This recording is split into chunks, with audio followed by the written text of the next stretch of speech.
this morning. Mike doesn't want to unmute this morning. Good morning, everyone. We're running a little slow, as you can see, but week 3 college football is in the books. We're here to recap everything today.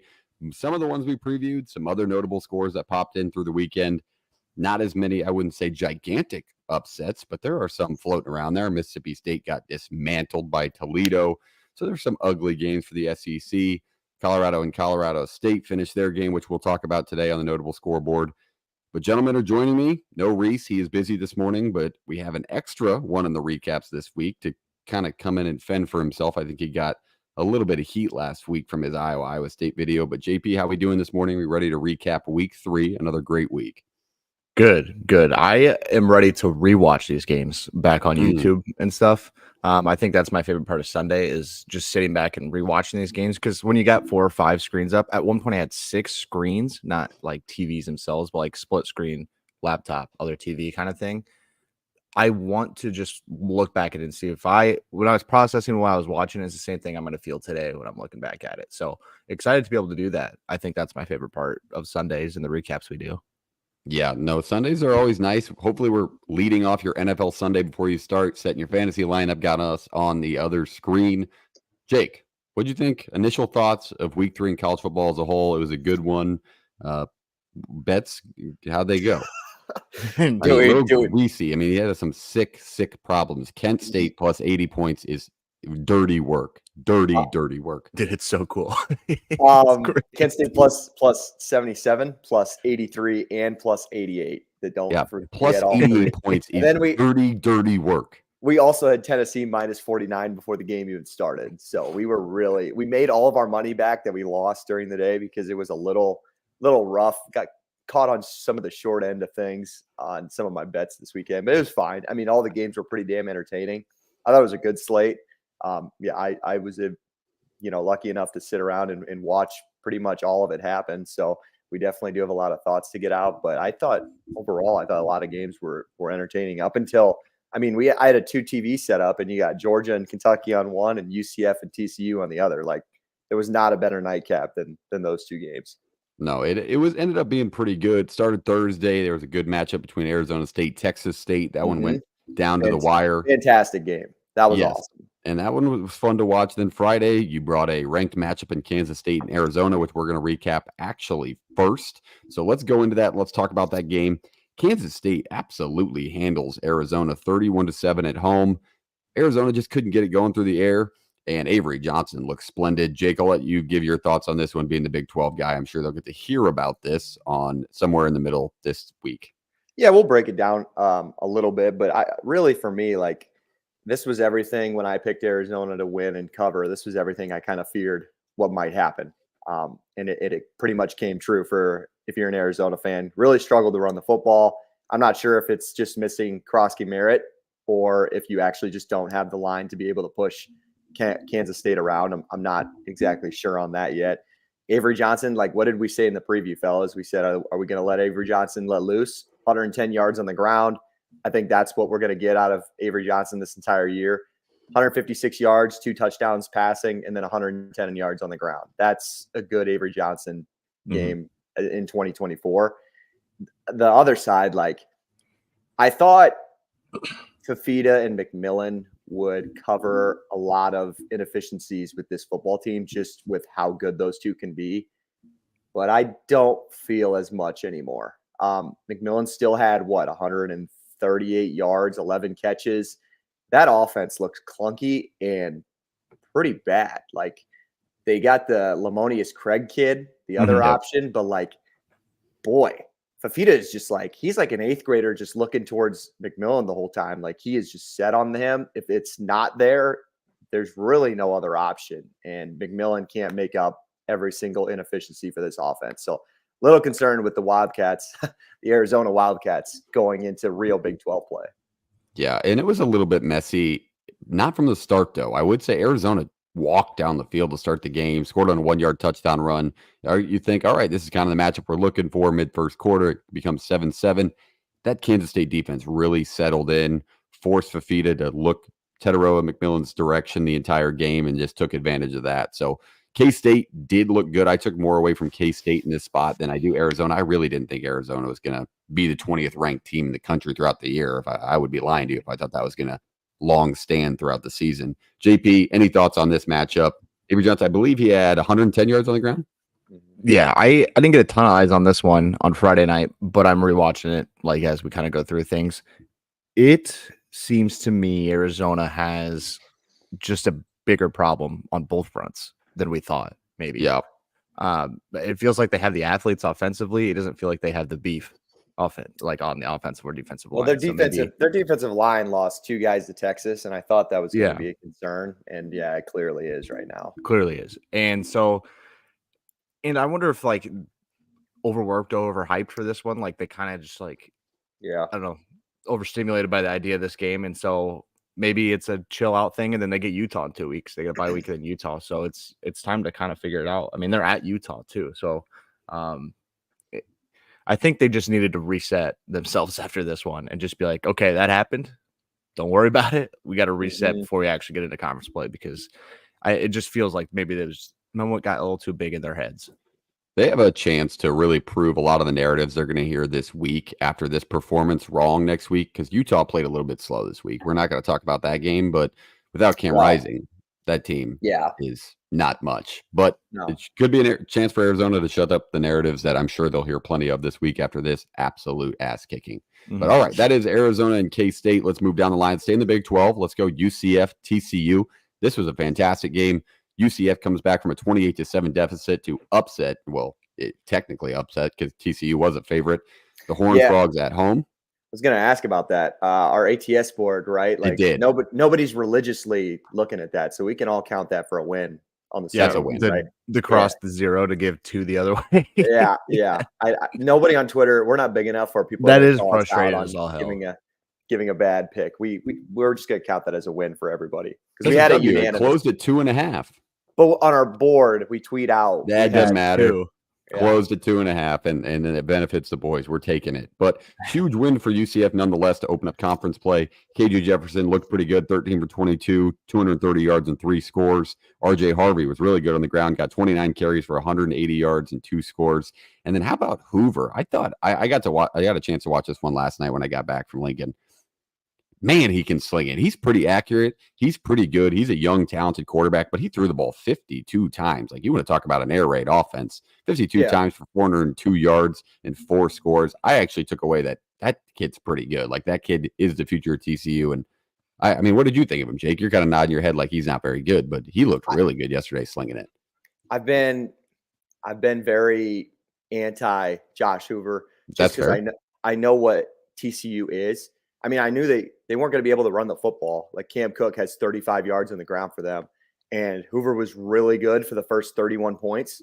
And then when UCF finally realized, oh, this team actually can't run the ball and they won't run the football, then Hoover just wasn't as good down the stretch. He kind of missed some throws, and he couldn't convert some first downs that would have just basically put this game away. But yeah, in the first 3 quarters, he's awesome. In this system, he's good enough to do it. But if you don't have a running back to give it to and to relieve some of those issues, like, he's just not. I don't think he's a game changer when they needed him down the stretch, and that proved to be true this week. I agree in the fact that it did really feel like TCU didn't want to run the football and couldn't, because when they did, they couldn't get anything going, and they didn't want to. They were 5 wide 98% of this game. JP, did you get a chance to watch this one? KJ, I thought he looked preted good. Yeah, I rock it well. They got away with a lot of jump balls. TCU did. I felt like a lot of balls put up in the other 50-50s that they'd end up coming down with in double coverage or in the end zone or whatnot. And so that definitely changes things when you're hitting big plays on just 50-50 balls that are thrown up in the air. It just felt like UCF couldn't sustain a drive. It was first down, punt, or it was 2 first downs and a punt, or 1 first down and a punt. It was like they're moving the ball fine, but it's like somewhere in those drives, nothing was getting finished. It was getting a little off for them. It never felt like they were out of it, especially when, like, early when they got down, I was like, I feel like they're just a big play or 2 away. They just need to snap a couple and go. Not coming up with any points before the end of the first half was, I thought, the nail in the coffin. I thought that was detrimental. Yeah. Because they're down 21-7 at half. Yeah, and it should have been 21-10 at least. Yeah, it just felt like they just couldn't cap any drives off. Like, they just couldn't capitalize on anything. They couldn't really sustain a drive and roll it. And then the DBs were just getting eaten alive too. And it's something seems off, and I'm not sure what changed or what flipped, but it ended up working out in the right way. The point of note is both defenses in this game were absolutely atrocious on third down. UCF was 11 for 16 on their side of the offense, and TCU was 10 for 15 on their side of the offense. So both teams couldn't get off the field. I mean, 35-34 is not going to blow you out of the water high scoring wise, but still, so you got to get off the field in conference play. But a huge comeback for UCF to steal this one on the road, because really the way TCU came out, you were like, all right, this one might be over quick. That's what it felt like, and that's what it looked like. And they responded well in the second half. So shout out Gus Malzahn squad. Any closing thoughts on this one, Jake? I was kind of in the first half, I was kind of that Simpsons meme where Homer's like fading into the bush. Like that was me on my KJ Jefferson stance, like how I've been trying to, advocate for him all year. And then in the second half, you could kind of reverse it as I was coming out of the bush. I think they're down 20 or they're down 13, 31. I think TCU had just gotten a field goal, and KJ makes two massive throws to Kobe Hudson to score in less than 50 seconds. Mm-hmm. The KJ that's going to be really good and give this team a chance is the stat line you saw tonight. Runs the ball for 45 yards, 13 to 22, 230, 2 touchdowns and 0 picks. He's not going to throw the ball. They're not going to ask him to throw the ball 40 times. Now that's not what I'm like that. That's not what I'm saying about KJ. But I've always advocated that he can make the throws when he has to. He did last night. JP, I do agree. They had some guys just kind of bailing out a little bit. RJ Harvey was fantastic again. But yeah, I was really happy to see UCF kind of come away with that, even though they maybe didn't deserve to, I guess. Yeah, hey, shot at 2-0 in the conference after a bye week. Yep. Before Florida. I mean, this is go time. I think they can win. Sleeper pick. I feel like they should be in Ames undefeated in late October, mid-October. I'd have to look at their schedule. That'd be Colorado, great. Florida, cool. Cincinnati. That'd be fantastic. That would be good for college football. That would be a big time game, and we actually might be at that. That was one that we floated around. Yeah, Colorado. We'll talk about later. Let's not go into Colorado. In the bounce house. Well, I just saw that they do play Colorado after this bye week, which is interesting, at home. Easy to bounce back. I was ready to tweet out after this game. I was going to say, if UCF plays all their games at home and Notre Dame plays all their games on the road, I think we have our national championship. Because both of those teams, I thought for sure, I'm like, this team cannot play on the road to save their lives, referring to UCF. Yeah, and that is a fair play. I do want to go back before we go on to the next recap. Sorry, I almost said preview. I'm in full morning mode here. Avery Johnson is a fan of our great partner, No Rivals. He wears No Rivals caps all the time, so shout out No Rivals. If you're a Kansas State fan who we just recapped, check out No Rivals today. Use the code PTFS at checkout for free shipping. Great, unique designs. They're dropping teams and teams by the day. Live right now is a sneakily put in Utah State cap, upside down Aggies hat. So even though you kind of suck on the football field, you could still look really good outside of it. So check out No Rivals today and use that code for free shipping at checkout, PTFS. Shout out No Rivals. All right, rolling down the line, let's go to Bama and Wisconsin. This one will be quicker because this was a straight-up ass whooping. I want to lead it off with Luke Fickell's comments after the game. I heard a comparison to 2007 Bill Callahan at Nebraska, which made me giggle quite a bit. I saw that too. But he was just talking about how, hey, that's just an ass whooping. Sometimes that happens. It doesn't mean you're a good football team. That doesn't mean you're a bad football team. They kind of looked like a bad football team. Granted, Tyler Van Dyke goes down early. You bring in Locke. He gets absolutely drilled a few times. Their offensive line struggled with Bama up front. Bama runs away with it. Jalen Milroe was splendid. 12 for 17, 196 yards and 3 scores through the air. Also had 2 rushing touchdowns and was their rushing leader for the game. JP, thoughts on this matchup? I'm sure you got to watch this one being the 11 a.m. kick. I think that we all, and most people who covered and previewed this, were right on the nose. We said too many weapons on the outside Alabama has. Check. Saw that happen. Milroe's legs were going to be a problem. Is going to be a big play scramble, or is going to be a big play downfield? Check. Both those happened. Van Dyke didn't play, so I mean we can't really count that one. But it was Wisconsin's inability to throw the football down the field. Check. I mean everything went exactly how we thought it would on this one. The one thing that I think was, and we like Ches Malusi. We think Malusi's a good back. He was the only thing rolling for him. But when he busts that 25-yard run and gets to the safety, the ball pops out. It's like the first thing Wisconsin was doing in a while. And this was think this game was still like 21-7 or something. It felt like Wisconsin could get back into it with a drive, and Malusi gets hit and fumbles, and I go, yeah, that's it. That's going to do it. I just didn't feel like they could get anything else going. It was Malusi or it was nothing. And once you had one thing figured out, the other one is not ever going to work. That's what I saw as well. I thought when Wisconsin had success, every time, it was like 1 every 10 plays, you would see like an 11-yard rush from Malusi. Like, so they got the push up front sometimes, but just not enough consistently. And when they dropped back to pass, their quarterbacks were getting absolutely hammered. I thought Locke died on that one. And then he gets just balls dragged over his helmet because it was just an absolutely massive hit. I thought it was pretty impressive to Bohr's team in a somewhat tough environment. I still don't think they had the student section full the whole time, even when it was a close game, Jake. No, so people I was were hitting the gates early there. I'm telling you. And it was even close game. I think it was 7-3 and 14-3, and it started to clear out. That place, it's not ball knowers. JP and I can say I don't blame them. I mean, 85 degrees. You guys sitting out there and watching your team. I did that yesterday. You're not letting me finish. First of all, it was a night game, so no, that's not the same. 11 a.m. kick. You've probably been drinking the night before. You get up at 7 a.m. You're drinking all day. I'm putting the mind of a college kid. Don't act like we weren't college kid once there, Parks. You're a little hungover going into the tailgate. You're like, oh my God, your adrenaline's rushing. Alabama's coming to town. Oh no, Van Dyke just blew out his knee. This is over. The majority of those college kids don't even know who Van Dyke is. Let's be honest here. Yeah, they're just there. They heard a game was going on. It's Russell Wilson. Yeah, who's starting for us? Russell Wilson. Guys, you guys we're being old timers here. Like no, but that's exactly that's the majority of kids that go to college. I'm different anyway. Section anywhere. That's exactly what it is. They just know there's a game going on, and they might play this team, but they know it's an event around college that they want to be a part of. Anyways, so I'm getting to that point, and then you got to go out and watch that offense for 4 straight quarters in the 90-degree heat. No thanks. I'm going home. Oh, so now it's 90. It was 85. Now it's 90. It probably felt like 90. He's sticking up for Wisconsin. You go Wisconsin. It probably felt like 90.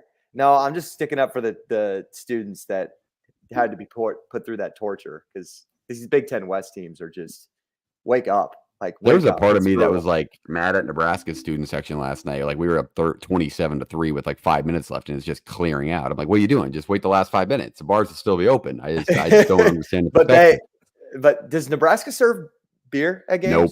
See, and then it's getting to like bar time. They probably got a free ticket because I don't think there's a student at Nebraska that doesn't have just shooters in their socks, like from top to bottom. So I mean, it's not like it's those are usually the people that want to stay around, though. They're like, those are the people are set. Like, if we get up on this team 20 points like we should, we're heading out. Fair enough. Probably got a free ticket or something, but I do want to give a special shout out. Not special shout out. That makes it sound like I know the guy, but Ryan Williams was pretty good yesterday. The true freshman, 17-year-old, 4 receptions, 78 yards and a score. I thought Milroe threw the ball downfield more consistently than we've seen him in the past, right? I mean, I think that's a conversation we've had on this show quite a few times. Like, he doesn't throw the ball very well consistently, and he looked pretty good yesterday. I think deep shots and open guys. Yeah, I was gonna say, I think he's been always consistent at like those throws. It's the little stuff that I haven't yet seen. I mean, even yesterday, you threw 17 total passes, and they were all deep balls, and they were all open, and they resulted in touchdowns. I'm not saying that's a bad thing. I'm just like, when you play Georgia like this year in a couple of weeks, you're gonna have to make some of those short intermediate throws and stay patient. Well, now we'll see if he can do it. All right, that is Bama and Wisconsin. Absolute ass whooping there. We'll see how Wisconsin bounce back, because they do not have the easiest conference schedule either. All right, let's move down to one that we weren't very close on. We all thought Missouri was going to kind of roll in this spot. We thought the connection was too good. We did get the couple of turnovers from Castellanos, but man, they stayed in this game. 27-21, Missouri takes down Boston College at home, the 6th-ranked team in the country.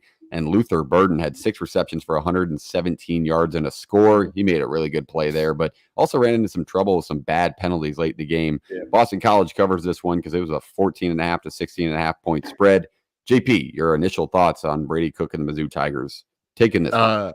Castellanos looked better through the air than I thought. I know he had turnovers, but he looked better than I thought he would through the air. It just felt like Boston College found weird ways to hang around, and Missouri couldn't get rid of them. Just pesky, like just kept pulling on their shirt, like, you're not getting rid of me kind of thing. But I never was that worried about Missouri losing this game. Like, we talked about it in the preview, like BC might score early, and it might look like, hey, here they might be around. I'm like, just give it time. I feel like over time it was just kind of wear them down. And it's exactly what happened. Missouri, I think you get more out of this game than maybe saying Boston College is a little more worth the reason they somehow had a number next to their name after beating Duquesne and a bad Florida State team. Yeah, I think Boston College is. I mean, they're fine. Like I took away that fine they're doesn't scream rank me after 2 weeks after we just watched Florida State again. Yeah, okay, that's all I'm saying. But like I'm just looking at all the stats here. Boston College couldn't run the ball. No. I think would they have like 50 yards rushing? Yeah, no. Like it was not good. And then Missouri on the other hand, like I thought Nate Noel was solid. Over 120 and 22 rushes. I don't know what happened. Like I felt like they just couldn't pull away, couldn't get rid of him. But I don't think that's a knock on Missouri either. Okay, quickly, I do want to go back because we include the fans in this show. We are fans, so we include them. But let's go back to Wisconsin quick. We did get this comment that dropped in that we missed. It's worth talking about. Apparently, Wisconsin fans are not happy with the play calling, and that 4th and 1 stop, they were in the shotgun and got absolutely stood up. I see a lot of that in college football this year. 4th and 1, 4th and 2, shotgun sets, just straight dive rights. Colorado tried to do it 3 times last week and got absolutely destroyed. What do you guys think? Do you guys think the play calling is the issue, or do you think maybe it was just the quarterback situation on this game? Quickly, I just wanted to address a fan comment that dropped in. Go ahead, Jake. Yeah, is it play call? I mean, again, you're playing Alabama. Like, what can you actually call that's going to be that spectacular to beat? I'm not a Phil Longo fan of this air raid and what they're trying to do at Wisconsin. I've said that publicly, but also you're playing Alabama. Like, what else are you supposed to do? And if you're in an air raid, quote unquote air raid system, yeah, everything's done out of the gun. Like usually circumstances don't change even on 4th and 1. Like it's what you practice all year. Like we've seen a lot of teams struggle just taking a snap under center because kids and offenses just don't do it anymore. Mm-hmm. Yeah. That's a fair point. And I also think it may be a question back. Would you have gone like it would have been a different narrative on that 4th and 1 play for Kyle if they're under center with a fullback in the mix? Like, is that making your Wisconsin mind happy? I mean, right off the snap, like you knew you were screwed. Like your offensive line got pushed back right away. So we get beat off the line like that cross face. It ain't gonna matter where you're. Yeah, Yeah, the quarterback's the back's still gonna be. Yeah, if the quarterback's under center, the back's still gonna be 6 yards deep. Yes. He's not in a different spot because they're in the shot. Like, if you get beat cross face, if this is going over the right side, over the right guard, into that gap, and you get beat, that hard cross face and the guys in the backfield, it does not matter where that kid gets the football. Like, it doesn't. Right. Yeah. So, like, I used to be, like, kind of upset about that, too. Like, I get it. Like, go under center. And then I'm thinking, like, you get the push anyway. It ain't going to matter where he takes that football from. So, yeah. And the set that it came in, I mean, the tackle was made like a couple yards behind. I mean, they just got whooped up the ball on that specific play. But all right, we're going to go back to that quickly. Let's flip it back to Boston College, Missouri. Jake, your thoughts on this matchup? Castellanos, we got the turnovers, but this was one of those games. I should say this. JP, we had just talked about this. This is one of those games you look, it's 14-3 mid-second quarter, and you're like, oh, man, Boston College looks good. I got to get home from the store to watch this. And then Missouri imposes their will. Jake, thoughts on the game? Yeah, first of all, shout out Kyle. Appreciate the comment. Keep leaving us comments if you guys have any more questions on the rest of the day. But as far as this game is concerned, I tweeted it out before Castellanos' first pick.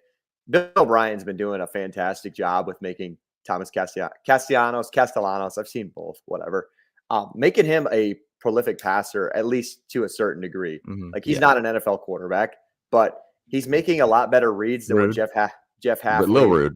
Jeff Hafley asked of him last year, and they were doing it first. I mean, they went down and scored first without being able to run the football. He was still making good and quick decisions. Then the game started playing on, and Missouri forced him to throw like we thought they would, and he kind of forced the issue on a couple of bad throws. Yeah, I mean, he still rushed for only 16 yards. So his inability to get out of the pocket and scramble. Trayshawn Ward had 21 yards. We kind of knew that would happen. But they were still in it. Unbelievable bad beat from me. I had Missouri live -6.5. Just come on. You got to stop live betting sometimes, man. Brady Cook also misses Luther Burden on a touchdown throw. He had 40 yards deep and he overthrew him. It's kind of some Brady Cook stuff that needs to be cleaned up.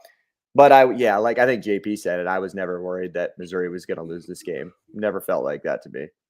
Really? I mean, that speaks volumes. I mean, I think it's just maybe Boston College recency bias of you're like, all right, this is Boston College. They've got to come back from that. That's a 6th-ranked team, but this team is improving. Bill O'Brien does have them in a good spot for sure.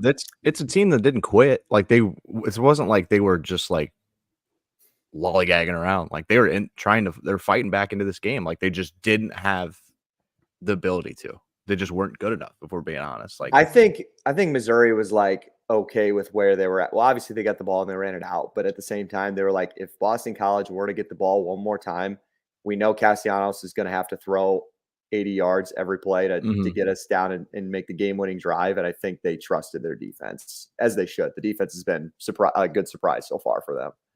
Good news for Missouri. Their schedule still sucks throughout the rest of the year, so they can win games like this and all of a sudden end up in Atlanta towards the end of the year. So Missouri takes that one. Let's move it down and kind of open things up to the notable scores of the weekend. Let's start it off. I know Jake has some thoughts on this. He's got a little bit of Colorado State fandom. They look like shit, Jake. Tell us about it. I am so – oh, my – the fire Jay Norvell train couldn't be more full steam right now. I tweeted this last night as well. How about a complete lack of self-awareness from Colorado State? I have in my rivalry between Iowa and Iowa State, I've seen some kind of quote unquote little brother moments from Iowa State. Last night was a full-blown little brother moment out of Colorado State. Biggest game in your new stadium's history, brand new, sold out, looked like they had a good crowd. I thought the crowd was a little weak as far as noise is concerned. Maybe they need to make it over to Ames and take some notes on that. But yeah, I just from the absolute jump, guys, I don't know if you knew this, but statistically, when Shadir Sanders has a clean pocket, he's probably the best passer in college football. I don't know if Jay Norvell knew that going in. I guess he just doesn't watch film or pay attention to anything, because he's sending 3 guys on a 3rd and 7 when your pass rush is horrible. Your defensive line is soft. There was no push on a Colorado offensive line that we know is not very good. I know that they've made some changes since the Nebraska game, and it looks like it's improving a little bit. I still think they're poorly coached on the offensive line, referring to Colorado. And then I don't know if I can stand another player worse than Braden Fowler-Nicolosi, the quarterback out of Colorado State. Boy, that narrative changed. He's a punk. This is supposed to be an air raid. There's supposed to be an air raid school. Dude, he's little boying. He's doing the little boy thing to Travis Hunter. They're down 14-3 going into the second half. And he was talking shit to Travis Hunter. Lack of self-awareness. And what's he do? Throws 2 horrendous the one picks. In the end zone.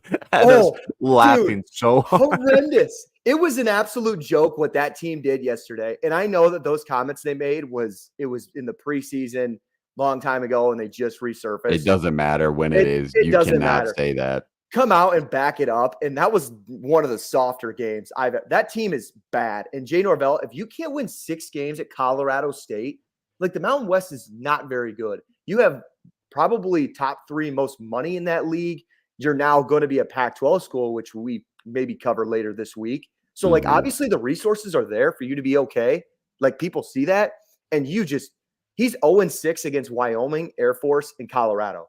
He can't win a big game to save his entire life. You might get Wyoming this year. Something's going. I was just going to say, if he can't beat Wyoming this year, fire him immediately. Wyoming that's a bad football. They look really, really bad. But it was just ugly from the start. I mean, you cannot say stuff like that in the offseason. We've got offered $600,000. I mean, Torrey Horton, you had 2 receptions for 24 yards. Well, he had a groin strain going into the game. He played through the first half, and then he sat out the second half. It wouldn't have mattered, but just Fowler-Nicolosi looked terrible. I mean, he was just at one point just throwing the ball. I don't even think he looks when he throws. Sometimes it was rolling right in the end zone, throws back late across the middle, across his body. Dude, that was like something I used to do when I was a JV high school quarterback my sophomore year of high school. Like that's something you'd expect out of me. And one of the things I want to note in this matchup was, you get the preseason comments, you get the hype, you get the rivalry build around it, but Deion was throwing the ball with like 30 seconds left in the 4th quarter, like going on 4th down, honestly, 28, and as they should. I was all for it. I was seriously all for it. You might as well. With all the comments they got, they're not going to have a chance to beat anybody else this year. Like if Colorado looks like they've looked in the other games, like they aren't going to have very many opportunities to run the clock out late on somebody. No, Now, to be honest. with saying how bad they were yesterday, we are a show that we have previously talked, so nobody comes back and clips us, that Fowler Nicolosi can throw. They have weapons on the outside to throw the football. They just didn't show it, and they haven't shown it all year. Showed it. Yeah. He can throw it against bad teams. Like, that's fine. I mean, he had 50 yards against Texas. 50 whole yards. Yeah, I mean, they're bad. We said they haven't showed it this year, but there is clips floating around out there like, man, that team can sling it. He can sling it. But telling everybody you had offered $600,000 to go somewhere else and then doing that is just, it's diabolical. It can't happen. I thought about that last night. I go, if K-State was really throwing you $600,000, they must be the Dallas Cowboys, and they must have a salary cap of like $60 million to just toss around to anybody. And of all teams that would want him, why would and be the one? Here's a great little trivia question for you guys. Who's K-State's backup quarterback? This is a poll. This is a big poll. Okay, now you got to let me think of it because he was a starter last year at a G5 program. Was a Power 4 quarterback a long time ago. Used to get a couple of Casey starts. Thompson. No, it's not TJ Finley or anything like that. Would it be? He's at Western Kentucky. No, Parks or not Parks. JP's seen this kid play once. Live? No, I don't think you're at the game. G5 program. This is tough. I'm not gonna pull it. It's too early. Taquan Roberson, the Taquan Roberson. Yeah. I'm pretty sure that they didn't give him $600,000. I mean, Braden, I don't think you could win 6 games at UConn. Taquan did last year. So just crazy statements. Yeah. I thought my next guess was Adrian Martinez right after that. I just figured he was still floating around somewhere. But all right, that is Colorado and Colorado State. Ugly one for the Rams and definitely on the hot seat, which as they should be. But LSU, South Carolina, this one was really good. South Carolina came out red hot. It looked like they were going to roll Brian Kelly's squad. Nussmeier fights back in it. South Carolina shot themselves in the foot a few times, missed the game-tying field goal as time expired. LSU takes one on the road. Obviously a big win, but did you take away more from South Carolina or did you take away more from LSU, JP? I think I'd take more out of LSU because we knew that defense was bad. We didn't know they could get gashed like that in the run game. Like that is slaughtered. Rocket looked good. Like Lenore Sellers when he had a 75-yard touchdown, it's like just gash, just cut him up the middle. But we knew the offense was good. We knew Nuss was, I thought, well worth the hype. And they have weapons, but it was just, and also at the same time, was like, are they really going to find a way to lose this? Because they had multiple opportunities to take the lead and just kind of extend on it and couldn't do it till late. South Carolina is good. I think these are two solid SEC's teams, and I don't know. I don't know how I feel about South Carolina still. Like, I just feel like this is just a matchup thing where they were able to exploit what LSU had going on defensively more than I think South Carolina is so much better than they were for the last 2 years. I think they are too. Jake, I know you had some comments on Robbie Ashford coming into the football game when Lenora Sellers went out, but what did you actually think overall of South Carolina as a team? Plus those thoughts. Yeah, I was gonna look up on Twitter quick. Anybody know anything about Sellers? Like, is he out for a while or? I have not seen anything. Look, I haven't seen it. I think they said they're just addressing it in the post-game presser. Okay. I haven't seen anything. So my Robbie Ashford comments for obviously those who aren't in our group chat. Robbie Ashford thought he should have started at Auburn last year. Maybe after watching Peyton Thorne last weekend, he could be right, I guess. But at the same time, I think this guy's a little in over his head.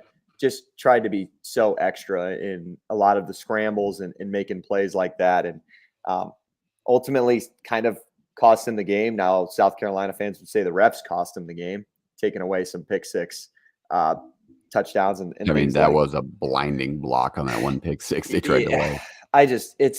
You know me, I'm not a big blame the refs kind of guy, but I think I took away that some positives from South Carolina. I think they're going to be a pesky team at home, especially if the crowd can get up like that most Saturdays. Yeah. I don't know who they have coming to Columbia the rest of the year, but that crowd was awesome. Watching Rocket Sanders in 2 weeks. There you go. Like Rocket Sanders runs the ball like that. If he continues to do that, I think this team's going to be really good. It was awesome to see him kind of get back in the spotlight as one of the better backs in college football. Yeah, LSU can't give up some of those bigger plays though. Like the run defense was one thing, but then like giving up the 70-yard scramble from Sellers on that designed run. Rocket had a couple of 25+ runs. It felt like that stuff can't happen. I just don't think it can happen. But at the end of the day, I'm a win's a win kind of guy. I really am. That was a tough environment, guts out of LSU to stay in it and come out with a win. So I look at this positively, actually, on both sides for both these teams. Ankle sprain sounds like he'll be fine. I saw more articles about him not wearing. Tape it up, Lenoris. The rec specs, man. He was lethal. He looked really good. He's contacts for the first time yesterday. He wore contacts for the first time ever. Yeah, all the articles about how he's not wearing them yesterday. And did they really help him? It's insane. That's looking for a narrative there. One thing I do want to note of this game, South Carolina 3 for 12 on third down in their own barn. That's not great. A little messy. You got to clean that up. 0 for 1 on fourth down.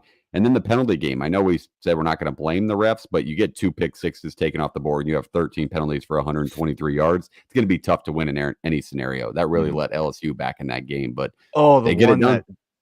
Nussmeier threw, I think it was in the first half, was like a holy shit, what are you doing moment. Yeah, it was so bad. Dude, he was going down, he just threw it straight up in the air and it landed like 5 yards before the line of scrimmage. And I was like, I did think, dude. I didn't think South Carolina's defensive line was better though. Like obviously we know that, they got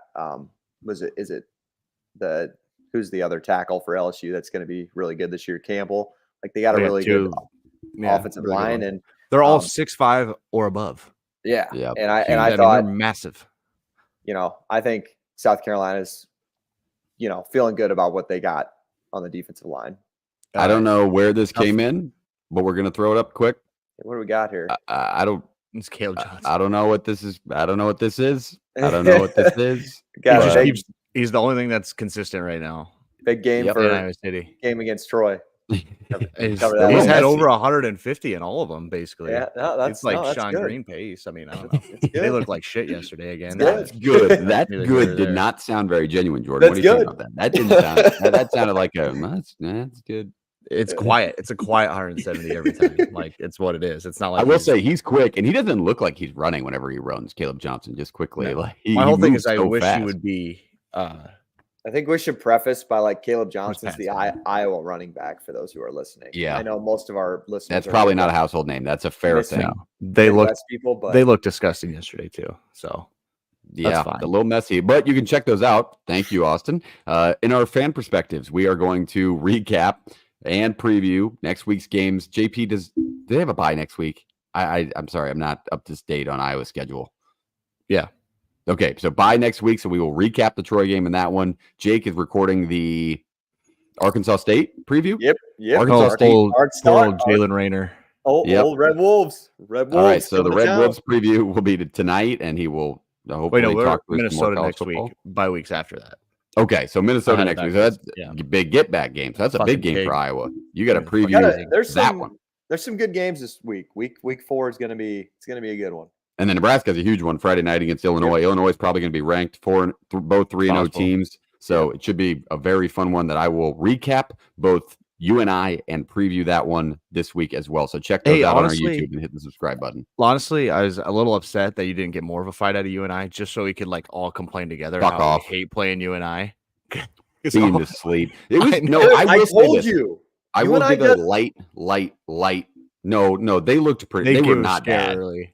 It wasn't you and I never just slow. You and I never puts up a scare against any other school but Iowa and Iowa State. I understand that, but I wanted matching play styles. That place is slow as shit, dude. They had like a 9-minute drive for 3 points in the first quarter, and then they didn't touch their defense. They're young on defense. I'll say that, but they were pretty good on offense. Their backs are good. FCS team. I think they're better this year. Yeah, they'll go far in the FCS this year. That it's still a good program. Farley knows how to win, but I will recap that full one because we cover things across the country here. We're not casuals. Did you guys see North Dakota State yesterday?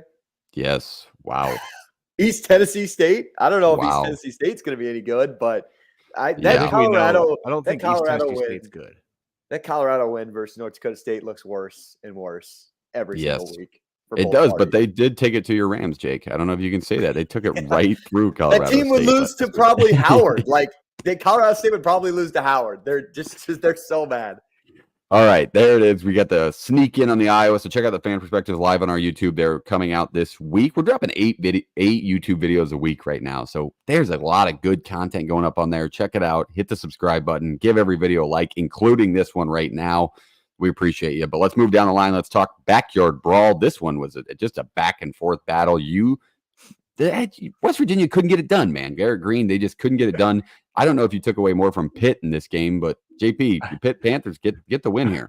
I wanted to give Jake this one because he wanted to kill somebody. I was so ready to fuck. This team is resilient, man. This Pitt team doesn't go away. They don't go away. They don't. I'll give them that. I'm glad we were so right on Wisconsin and Alabama, because this was probably my second most confident game of the weekend, and I was right up until 2 minutes left in that a minute left in that football game. You're right until you weren't. I was right until I wasn't. 2.5 for West Virginia. It's just a drop kick right in the. Yeah, you know what I'm saying. I don't know. Do you want me to go, JP, or do you? Personal note. Little off topic, but you guys got to get one of these wives things. I just got a little coffee hand delivery during the show. Shout out to the wife. I love that. You got JP's on the wife train. He's getting one soon. Jake, you're up next, but shout out to the wives. Made my own. Yeah, see, that's what I'm saying. You got to get the wife thing going. And then all of a sudden you're talking ball and the coffee appears. So shout out to the wives. But all right, let's break down this game. JP, I'm gonna make you go first. Pitt, Ethan Hampton, get it done. We have a problem. His name is Garrett Green. Yeah, got to get something figured out. No, we don't have a problem. We have a correct park seat once again. He just couldn't get it done, man. No, and just something was off. It wasn't like the run game was popping either. Like Eli Holstein looked good again. The run game wasn't there for Pitt, but they were slinging it all over the yard. Holstein had 0 interceptions. Our guy's here. Shout out Reese. You'll get a wife. It just felt like Pitt wouldn't go away, and things weren't going their way until they made it happen. Like block punt, right? Jake and a pick six. I believe is what happened. That initial exchange between the punter for West Virginia, the entire punt coverage for Pitt just turns around, runs away. He's like, okay, I'm going to get the first down here. Huge first down for them. 2 plays later, Green goes play action across the field, a post on the left side, hits him for a touchdown. Holding call. One of the worst holding calls I've seen in some time, by the way. I mean, it was egregious. Guy got him right between the tits and just threw him down, and they called it a holding. West Virginia's forced to punt, block for a touchdown. It was, Narduzzi goes, yeah, we beat the refs today too. Really? Wow. Because that holding call was egregious there, Pat. You kind of got some bailed out. I don't understand. I don't know what you're talking about. Oh, Jake. The whole West Virginia thing is like, now what though? Right? You get handled by Pitt or Penn State, and then you go play one of your biggest rivals. You know what's going to happen. You can't beat. They can't beat the state of Pennsylvania. You know I hope they don't get Temple. You know what's going to happen. Iowa State's going to be undefeated, rolling into Morgantown. They're going to be like 2-3, and they're just going to mollywop us. They're going to beat us by like 14. I can see it already. I can see it already. I'm not gonna lie. A lot of the recaps today, it's just been a little negative on the Jake side. Now he's thinking, no, not negative. Not negative. You just said your team was gonna get mollywopped by 2-3 West Virginia. Just fired up. No, it feels possible. It does, but honestly though, let's go back to that game. Like West Virginia's defense is bad. It's a bad defense. I think Des Reed's good. You know, Holstein is like Peyton Manning compared to Jurkovic last year. If you're a Pitt fan, a Pitt fan right now. Oh. Yeah, he dropped a couple in a bucket yesterday that were like, damn. Yeah, no, he's good. I know we could do this. Yeah, I think Pitt's going to be pesky in the ACC, and I thought they were going to win 6 games. So I was wrong on them. If West Virginia didn't get to Holstein, though, like you can't tackle, you can't cover anything in space. I mean, those last 2 drives, they're up. West Virginia's up 10 with 3.5 minutes to go, and Pitt gets 2 touchdowns back to back, just easy. I mean, it was so easy. I'm watching that last drive like there was no hope. If you're a West Virginia fan, there was absolutely no hope because they couldn't stop anything. Garrett Green wise, I mean, he was fine. I mean, I'm more 2 so touchdowns, 2 picks don't scream fine to me. I'm more so on the defense. Like I thought Green made enough plays where they should have won. Neil Brown gets super conservative when they got their last possession and they just tried to not give it away. They're up 3 and they need to get a first down, and it wasn't even close. I thought that was super conservative on the coaching side. But yeah, West Virginia's defense is bad. Iowa State should be able to put up 35 against them on the road, I feel like. This was one of those games that what we talked about, or at least what I said my narrative was on West Virginia the whole offseason. Like, this is the game last year where they score right at the end and win 41-38. And that's how they won their 9 football games. Now that they're not getting those last second touchdowns, like this, they're just getting the other side of their 1-score wins from last year, and which was what the difference was. And here they are in a 1-2 spot rather than a 3-1 spot like they were last year. And it's the same team. And Garrett Green just can't get the win in the Backyard Brawl first time playing in it. But this is a good comment in. Jake, you're the one that had the rough day. Awesome. Tell them about Kent State, just in case they missed my tweet. That's a 6-6-6. But it was perfect. I appreciate you to give support to my boy Heupel, but not hurt Jacob. I appreciate you asking, Austin. And ironically, we're talking about one of my worst beats of the day in West Virginia -2.5. No, the bets were okay. We would have lost money yesterday had not a beautiful game in Knoxville, Tennessee, been played last night. It was like a 70-point win, by the way. That beautiful game, just for the people out there unaware of that score. It was like 68-0, wasn't it? So Tennessee rolls in. I saw a lot of people. Shout out to Reese. Reese's favorite play of the weekend was Tennessee -49. It's true, by the way. Hey, what about me? I had Ole Miss -22.5. They fucking rolled. We're not talking about Ole Miss right now, Cam. It's about we're talking about bets. We're talking about bets. We're giving the question was our bet. It's not all about you. It's the Jake Schaefer bet show. No, we're giving shout outs to our co-host Reese, who isn't here right now. I love Jake. Reese. I need you to get to the point of how you bet these kind of games. So I took it. Stanford Steve was on it. I lay the 49. I had been so upset by all the bad beats I've seen all day. I also had Colorado State +7.5. UCF is down 20 at that point. I thought I was going to lose just out my ass. They're up. Was it 65-0 at halftime? Tennessee is. And the live line, guys, was going insane. Like, Vegas did not know what to do. I took +77.5 with Kent State when they were down 52-0. I think I go, I've never seen a 79-0 in college football. It's not going to happen. Maybe we'll get a field goal. Lay the 77.5. Feeling a little live line at halftime, 83.5. I take it. It jumps right away. Like, before the second half even starts, they give me 88.5.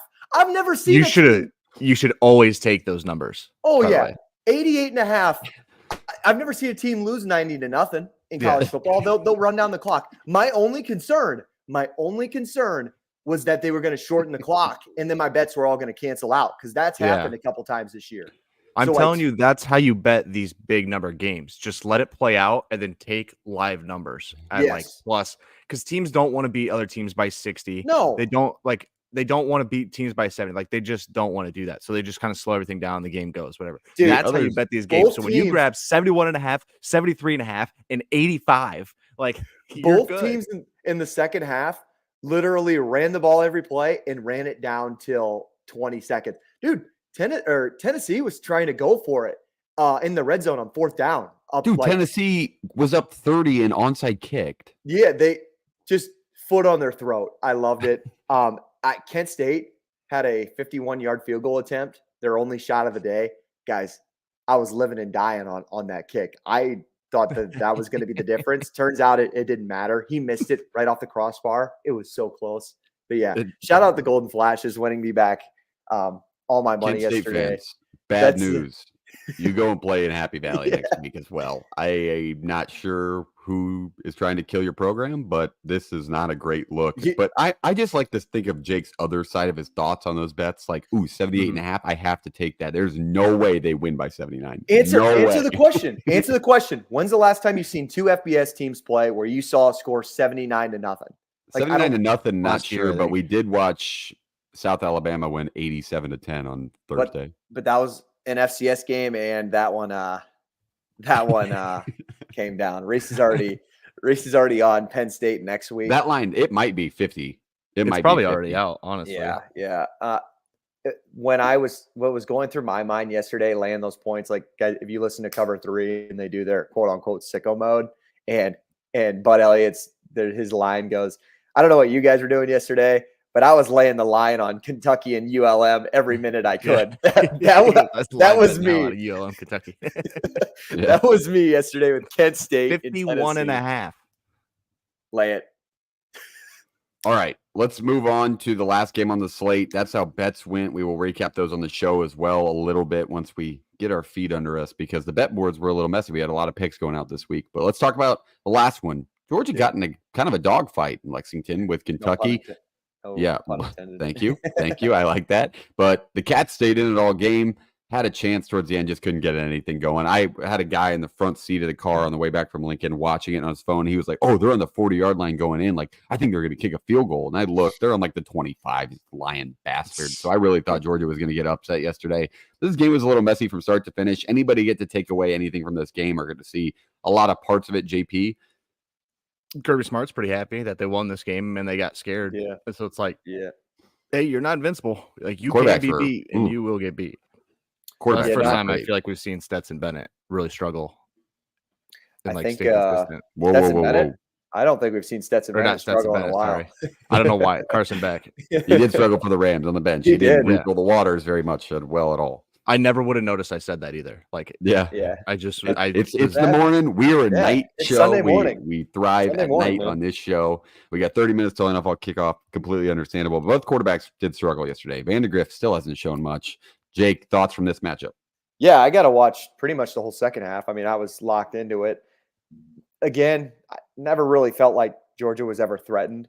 There was a sliver of thought in the second half where I go, is Georgia really going to beat this team by kicking all field goals? I wasn't entirely sure if they were going to be able to put a touchdown drive together. And they did, but couldn't run the football. Both teams really – I mean, that is the recipe for most teams to compete with Georgia if you're going to do it. Convert third downs, nine third down conversions for Kentucky, slow, methodical drives, have a really good kicker.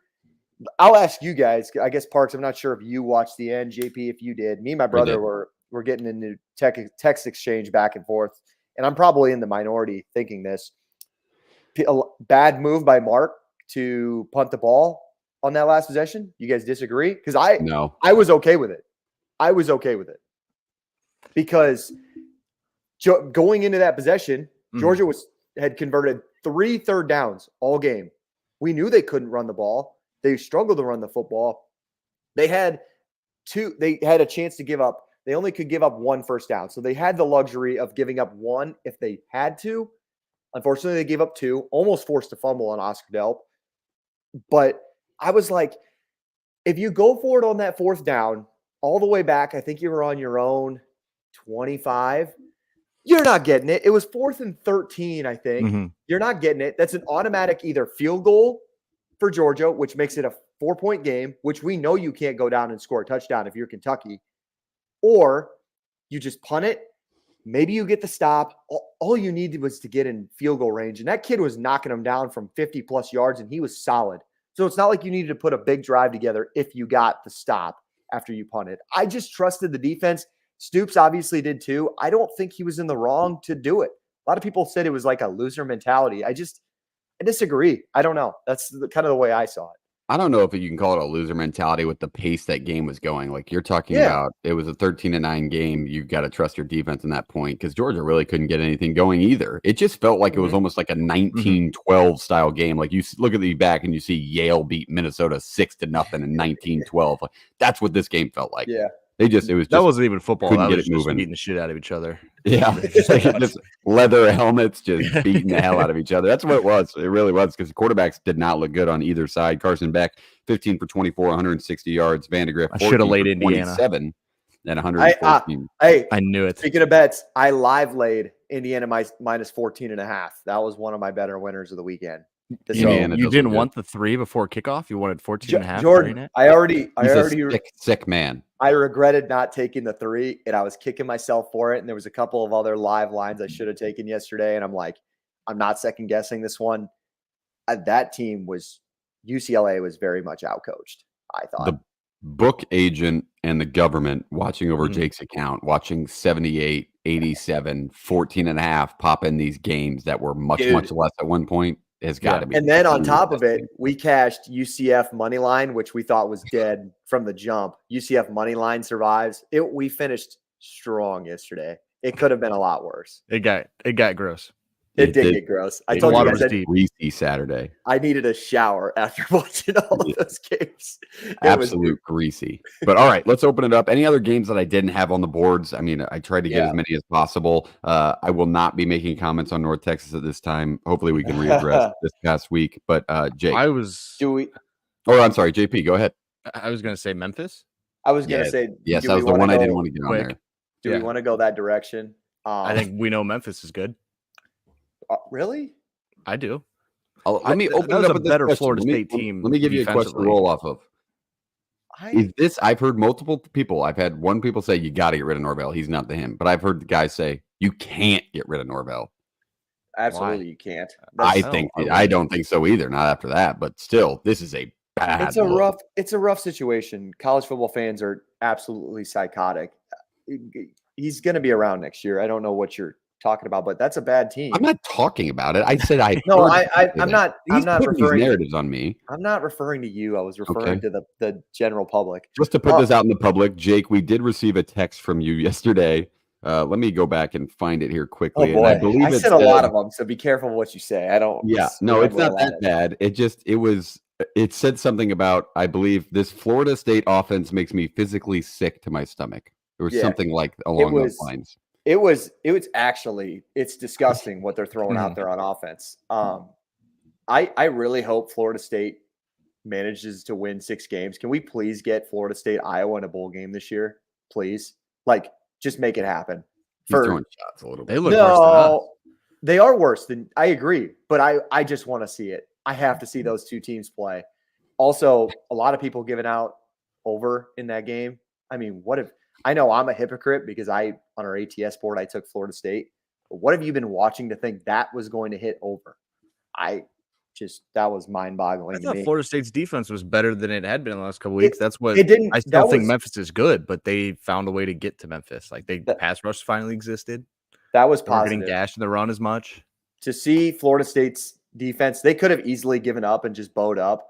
But for them to pretty much fight the whole game, that's, if you had to take one positive away, that's it. How about, let's go to Friday night, the other Friday game, Kansas. I mean, I will talk We need about to that talk about it. more No this more week. rock chalk. But I mean, it's got to get mentioned, right? It's bad. It's the bad version of Jalen Daniels, is what that is. It's he's throwing 98-mile-an-hour heaters into linebackers' chest. That's the best way to put it. It's just he's not making his progressions. He's not going through his progressions. He's not making his reads. He's just trying to do almost a little too much out there, and it's just biting him in the ass. He's turned the ball over 3 times against Illinois, which that takes a little bit of that steam off for the Illinois win, because now all of a sudden you get handled by UNLV. And Matthew Solka looked really good in that game too. I took more away from UNLV in that situation. I thought Solka was pretty good. He literally refused to throw on that last possession. He scrambled everything. They couldn't stop it. Yeah, you're right. No, they couldn't stop it. You're exactly right. But he didn't really want to throw towards the end of the game. I was a little disappointed that way. But yeah, just overall. The FCS passing leader last year, I believe, at Holy Cross. You might have to fact check me on that, but I think that's right. I think you Do are. we want to mention Vanderbilt full circle? Oh, man. Listen to Georgia State. What happened? Because they took the lead. How did they lose? I don't know. I didn't see it. I didn't get eyes on it, but I just saw the score last night after it happened. Dude, they were up. They were down 7 somehow. Georgia State scored a touchdown with 15 seconds left. Yeah. So Georgia State. I mean, I've seen non-Georgia schools score last-second touchdowns to beat you. It's not the best feeling, but I'm not sure what happened there either. I don't know if we want to dive into this a little bit, but we might as well, because I think it's relevant to the weekend that was, and we're obviously talking about it. The G5 arguments that they belong, I think it's I don't know what's the word, misconstrued from the national perspectives, like Josh Payton in particular. The one point, at least from what I've been hearing from the other side, because I listen to go listen to the Group of Five guys. I think they're awesome and they do a great job. It's not the argument that Boise State would win a national championship. It's the argument that Toledo is just as good as a Mississippi State team, and they can hold their own in the middle of the pack of the SEC or the lower bottom half of the SEC.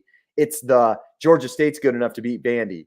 It's the UNLV is good enough to hold its own in the middle of the Big 12. It's not like they're saying, Boise, and maybe they are a little bit, that Boise could win their first round game or whatever, like that. Like their top team could maybe win a first round game in the playoff and they want a shot at that table. I think the G5 argument is more so like our top teams, some of our better teams are easily just as good as the middle of the pack Power 4 schools. Like they are not worse than them. And I think some of the national media just thinks that they automatically are. Am I wrong in saying that? I think the farther we get down into this portal era, they might become worse. Like that, these G5 teams are already worse than they were 3-4 years ago. I agree there. Gashed. They're getting absolutely just taken apart after they have a good year. Like you have a good year in G5, you're gone. That Cincinnati more team money opportunity. Would put a number on most of these G5s this year. Got a big win on the road at Miami of Ohio yesterday. That went under the radar. Miami of Ohio. The Battle of the Liberty Bell, if I'm not mistaken, right? Battle for the Liberty Bell, the 128th meeting. Yep, I think you're right in saying that. So I don't know. It's just it comes to light. The G5 is always going to have decent teams. I think that we take their argument the wrong way for what they're trying to argue. Sometimes it was more so like, good on Toledo, man, to go into Starksville and just absolutely whoop them. Just whoop them from the jump. That's a bad Mississippi State team. But I think we have it right. Like our top 25, we've had the same G5 team ranked the entire time. They go into Florida State and get a win yesterday. Like regardless or not, if Florida State ends up, 6-6, 5-7, whatever they're going to end up, that still looks really good on Memphis's resume to get that G5 bid. So I think we're in a good spot as a show having Memphis in that mix. I do think Seth Hannigan and that squad is the cream of the crop in the G5. That's what I would say about the G5. JP. No, that's where I'm at. That's the only team I'm going to rank in the G5 right now. Yeah. Until further I would agree. Because Oklahoma, this is one we didn't talk about, but we previewed Oklahoma 34-19. Got right, baby. Tulane. Yeah. They did get right. Are we sure? We're sure they got right. They got a little bit of offensive identity. Yeah. Oh, guys. They get college game day headed to Norman. Yeah, I know. As you guys know, I love to lay some numbers on Monday, and I'm really. I want Tennessee to be I need it at 7. It's 7.5 right now. I need Tennessee at 7. I need it so bad. So how can you say Oklahoma didn't get right, but they're a 7-point favorite over a team that's just 7-point underdog? It? Sure. Even within a touchdown of a team that's been just decimating everybody on their schedule. So they're obviously pretty good, pretty competitive. Their offense in the second half, when Tulane finally brought pressure, they've faced since Houston last week. Like, if a team brings pressure on Jackson Arnold, he's been really, really bad. And are we going to finally acknowledge that I think Tennessee might have two of the best pass rushers in the entire country? Well, we knew they had one. Well, yeah, we knew we won. But as a tandem, as a defensive line in general, that team is going to get after your quarterback. And I think they're good enough in the middle, too. I think their D tackle's solid. They're a contender, man. They're a deep contender only within their conference, but within the college football playoff is what they've looked like. Yeah. The quarterback play is unreal. I thought about it, crossed my mind putting a future in for Tennessee to win it all this year, but I'm gonna sit back and wait. We're gonna see them play. Don't wait too long. Wait till they get a weird game where they lose. That's what I did last year with Oregon and Texas, and I was this close to having both those SOBs. No, JP. They'll go to Athens in November. They'll get smacked, and their number will move back. I think you've got some time to wait on it. I do, because then everybody's be like, well, they're never beating Georgia. We'll get them on a neutral field, and then we'll find out. That's kind of the way I see it. I think you still got time. You said you was really poor picking Florida State, right? Was that worse than you going with Purdue on the board? No, Florida State was worse. Purdue. Florida State was getting beat 66-10. I went with Purdue. Hear me, Jordan. I know. Jordan, we talked about it last night. Riley Leonard didn't throw for a touchdown pass. They didn't throw a touchdown pass until their 52nd point or whatever it was. Notre Dame showed me, as a Notre Dame de facto fan, like, you showed me absolutely nothing yesterday. We know Jeremiah Love is explosive out of the backfield. You need to get him the ball more. Jacob, Absolutely. 66 points. Jordan, if you'd have told me yesterday, thank you, Reese. If they'd have told me yesterday going into the game, hey, Riley Leonard's not going to throw a touchdown pass. He's gone for you. Was he gone for you too? Repeat, little reset. Say it there, again. Wi-Fi hiccup, but one more time. Oh, okay, I'm sorry. I said if you'd have told us that Riley Leonard wouldn't have thrown a touchdown pass, you'd have thought we'd had a shot at covering. Correct? Parks? Yeah, a shot. Probably. God damn right. I thought I bought into the Purdue 2-0 start and Ryan Walters and Hudson Card, and then they just got dismantled. I texted our buddy Max, obviously big Notre Dame fan with us, and I said, like, is Purdue just going to figure out, like, Notre Dame just wants to run the ball and they just want to scramble? Like, they couldn't figure it out. They couldn't stop it, and good on them. But I still think the Florida State pick out of me was way worse. I drank the Kool-Aid that they were going to figure it out over the bye week, and that just wasn't even close. That was one of the most pathetic showings on offense I've ever seen. How about that one throw by DJU to to basically punt it on third down? He got hit. He got hit in that. He did take a helmet to the middle of the He bicep. definitely got hit. Because it just floated like a punt. punt. In his mind thought, this is going to be completed? Just loading back off my back foot as I'm getting hit. Like, this is going to be completed. He just desperate times, desperate measures. Quick shout out makes next week a little interesting on Thursday night. I believe it's Thursday. Yes. App State going into East Carolina, coming out with a win, 21-19, looking a little bit more like the App State we thought they were going to be. So that's a big one, but we won't go too far into depth because we're already an hour and 10 in. NFL Sunday kicks off in 10 minutes. We appreciate you being here. Drop a like on the video. Drop a comment. We appreciate it. Shop No Rivals. Use code PTFS for free shipping at checkout. They do not have Colts hat as Jake flashes his Colts logo for NFL Sunday. But enjoy your weekend, and we appreciate you being here. JP, what should they do to our YouTube? Please tell them, because we need to get to 1,000 on there. They should be. We should be. We're pumping out content. So college football all the time. It's the best sport in the world. Jake, take us away. Let's get a win today, baby. And then we got to play it.